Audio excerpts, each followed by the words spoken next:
Bismillahirrahmanirrahim. Assalamualaikum warahmatullahi wabarakatuh. Saya Ummul Kulthum Nafiza dari kelas IC. Di sini saya akan memaparkan tentang tugas Islam dan budaya yang bertemakan sinkretisme dalam Islam dan tradisi masyarakat Nusantara. Apa itu sinkretisme dan mengapa Islam dianggap sebagai bersifat sinkretik? Islam di Indonesia khususnya. Mari kita bahas. Pertama-tama yang harus kita ketahui untuk memahami materi ini yaitu pengertian sinkretisme sendiri. Apa itu sinkretisme? Dalam Kamus Besar Bahasa Indonesia, sinkretisme berarti paham atau aliran baru yang merupakan perpaduan dari beberapa paham atau aliran yang berbeda untuk mencari keserasian, keseimbangan, dan sebagainya. Adapun menurut John R. Bowen, sinkretisme merupakan percampuran antara dua tradisi atau lebih dan terjadi ketika masyarakat mengadopsi sebuah agama baru dan berusaha membuatnya tidak bertabrakan dengan gagasan atau praktik budaya lama. Sekarang ini kita sedang membahas sinkretisme Islam. Berarti sinkretisme Islam dan tradisi masyarakat Nusantara. Berarti ini membahas tentang corak Islam dan corak budaya Nusantara sendiri yang akhirnya bercampur. Suatu tanda tanya besar dalam materi ini yaitu mengapa para antropolog dan para pengamat barat khususnya menilai Islam di Indonesia sebagai sesuatu hal yang sinkretis, bersifat sinkretis. Ada beberapa hal. Yang pertama, Indonesia merupakan negara yang kaya akan tradisi dan budaya. Tidak bisa dipungkiri suku, agama, suku, adat, istiadat dan ras di Indonesia itu sangatlah beragam, sehingga dalam setiap unsur kehidupan masyarakatnya tidak dapat terlepas dari hal-hal ini, bahkan dalam unsur agama sekalipun. Itu. Yang kedua, para antropolog menilai Islam di Indonesia bersifat sinkretik dengan lekatnya Islam pada budaya dan tradisi lokal yang sesungguhnya terlihat sangat kontras. Untuk Islam sendiri, budaya nenek moyang, budaya leluhur itu sangatlah kontras.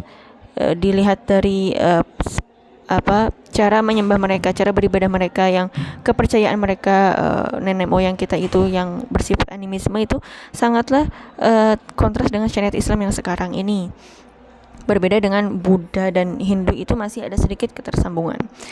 Di beberapa daerah pedalaman Indonesia yang masih kental tradisi dan budayanya, praktik keagamaan Islam terlihat lebih dominan pada tradisi daripada nilai-nilai agama Islam itu sendiri. Hal itu juga yang menyebabkan yang mempengaruhi para antropolog sehingga berpikir bahwa menilai bahwa Islam di Indonesia itu bersifat sinkretis. Begitu.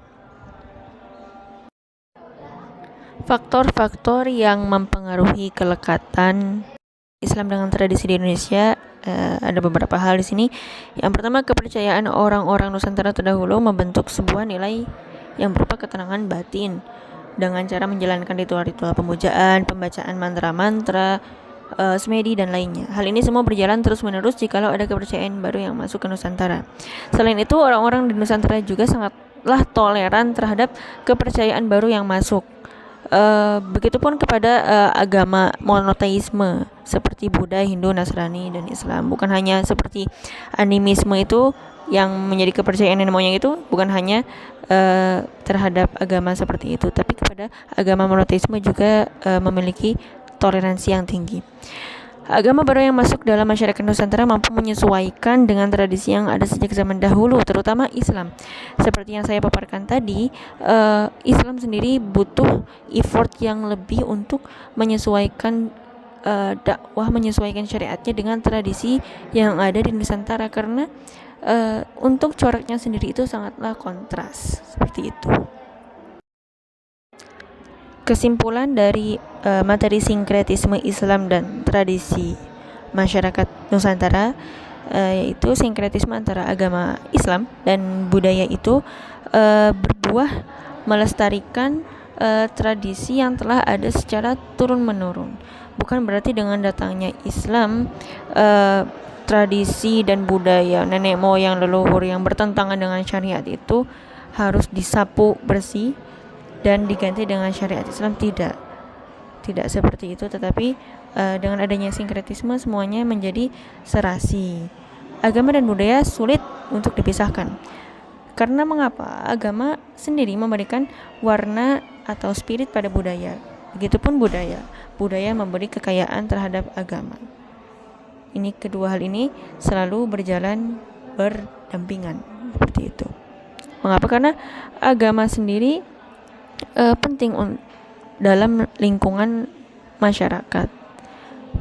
Begitupun budaya yang tidak pernah lepas dari masyarakat, ataupun masyarakat yang tidak pernah lepas dari budaya. Seperti itu. Pembahasan materi kali ini saya cukupkan sampai di sini. Mohon maaf atas segala kekurangan. Billahi taufiq wa hidayah. Wassalamualaikum warahmatullahi wabarakatuh.